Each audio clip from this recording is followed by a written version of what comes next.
We have here. Let's see. Okay, Rick, Canada. You're on the Wilkow Majority. Hello. Hey, thank you for taking my call, sir. I appreciate it. Yes, sir. Listen, first off, I got to say I support the troops, your troops, and our troops up here. Secondly, I got to say, man, the biggest problem with the Americans right now is you guys, you're cut in half. You got everybody hates each other, the Democrats and the Republicans. Instead of working, you know, I don't want to sound like a flaky Canadian. Don't get me wrong, brother, but I mean, you guys got to work together instead of disagreeing with every single thing you hear, and then the other guys on the left, they disagree with every single thing you guys say.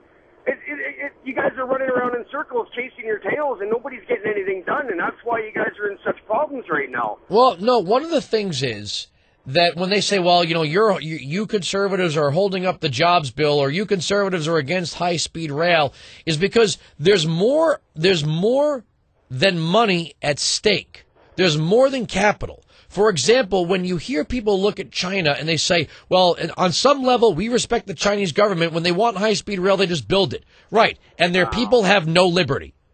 The question is, beyond money, what is the expense that we suffer when the federal government just does whatever it wants to do in the name of the people? Well, if one of the problems is half of the people here aren't concerned about their liberty, and they're willing to lose it, they want to take mine and everybody else's in the process. This is a country that was founded on liberty. It was founded. Well, and that's what I'm saying. You guys got to work together and not be so much against each other, because, you know, when you constantly fight back and forth, nothing gets done. You know, not just maybe let's pick some of the things out of the new bill. But sir, how do you negotiate with somebody who is completely dedicated to robbing from liberty to pay for what it is they want to do at the federal level? How do you negotiate with that?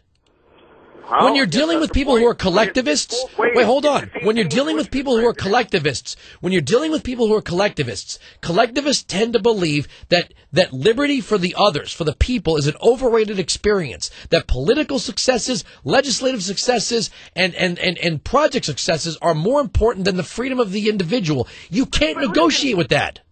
Listen, I'm not on either side, so don't get me wrong, but this new jobs bill, I don't see a lot that you guys can really complain about. I don't understand. I mean, it's a mirror of the stimulus package, sir. Sir, it's a. Okay, hold on. You know, that last caller talked about that, and guess what? GM paid it back, didn't they? No, they didn't.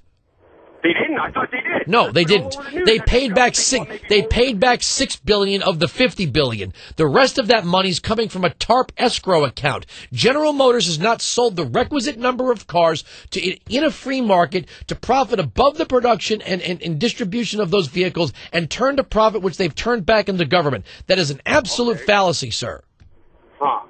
Well, I'd still buy an American car over a Japanese car, but that's besides the point.